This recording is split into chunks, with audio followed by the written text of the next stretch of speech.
Hi guys, hello boys and girls. That's me, Robbie from EnglishHominy.com. And listen, my dear friend, what I'm gonna tell you now. I want you to head over to my blog. This is the URL you have to enter in your browser if you're watching this video on YouTube.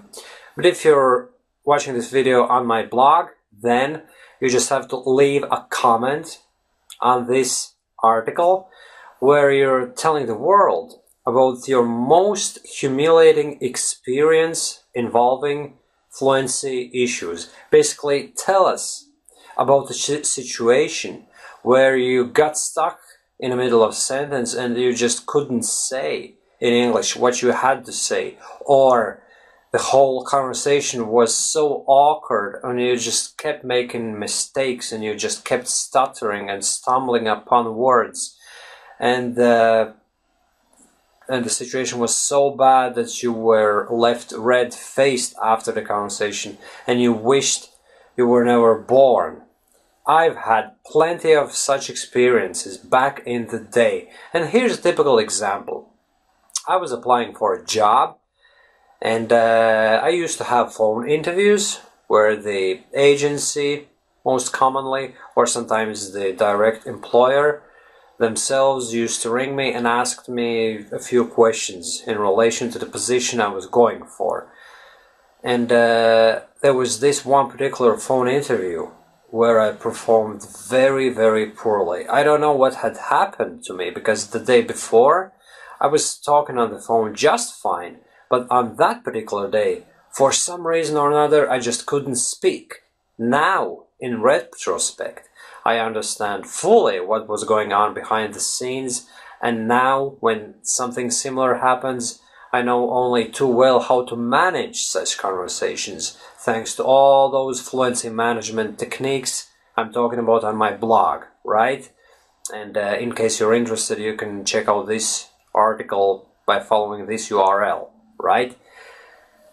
But back then, that conversation was terrible.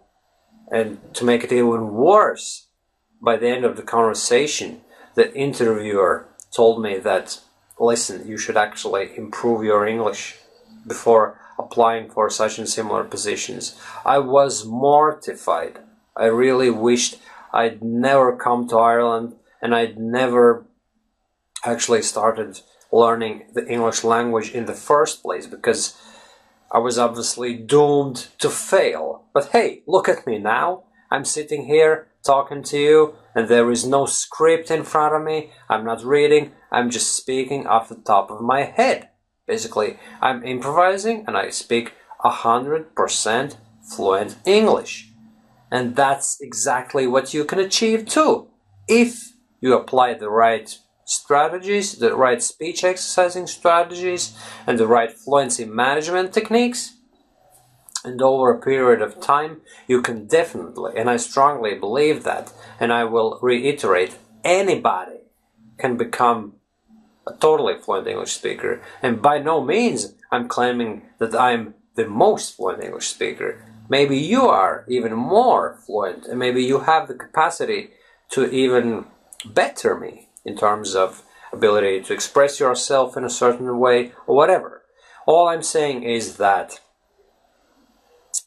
you have to share a shameful experience on this article, so that by reading other people's responses, and most importantly my response, because I'm going to take a personal care of your comment. The moment I receive it, I will respond to it in a very helpful manner, and I will explain how I would go about that particular conversation and what you should do in the future whenever you're encountering similar situations, right?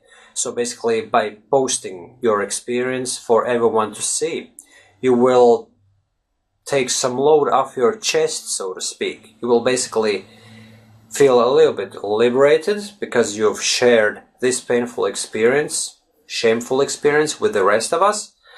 And you'll also get very helpful advice from me, and I'm pretty sure some other blog readers will share their advice with you as well. And basically that's about it, my friend. I want you to head over to this article right now and write. You don't have to be writing very long, but just write in a couple of paragraphs. What happened, who you were talking to, and what was so particularly shameful about the whole experience, how you didn't say the right thing, or whether you got stuck for words or whatever happened. Basically share it with us. And to encourage you, I'm gonna tell you another story what happened to me a few years ago. So I was working in an office, in a call center to be more specific, and then I was called in for an interview because I was gonna get a small promotion within the same team. And I got to talk to my manager.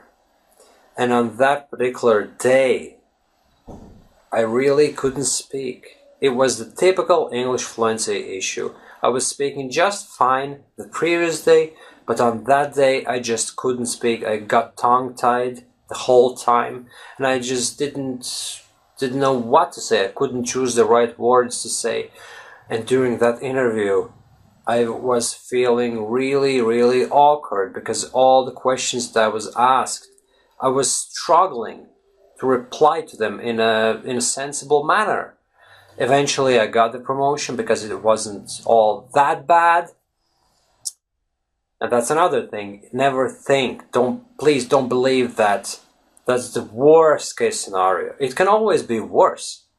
And if you record your conversation and then when you go back to it and listen to it, you will realize that certain parts of the whole conversation were quite good, right? There's always some positive aspects, even in the worst case scenario, when you think that your performance is very bad. Still, it's not that bad, right? And yeah, that was my second experience. I was very embarrassed, very ashamed, but eventually it turned out that I got the promotion, most likely because they really didn't have an option, and I was gonna get it anyway. It was just a formality. They had to have the interview with me. But I'm pretty sure that you have a story to tell as well, right? Because by default, if you visit my blog, it means that you've been struggling, or probably you struggle even now with your fluency sometimes. So please share your story on this article in the comment section below there, and I'm gonna take a particular care to respond to your comment personally in a very helpful and profound manner, right? Thanks, my friend, and I'm waiting on your story to come in. Thanks and bye-bye.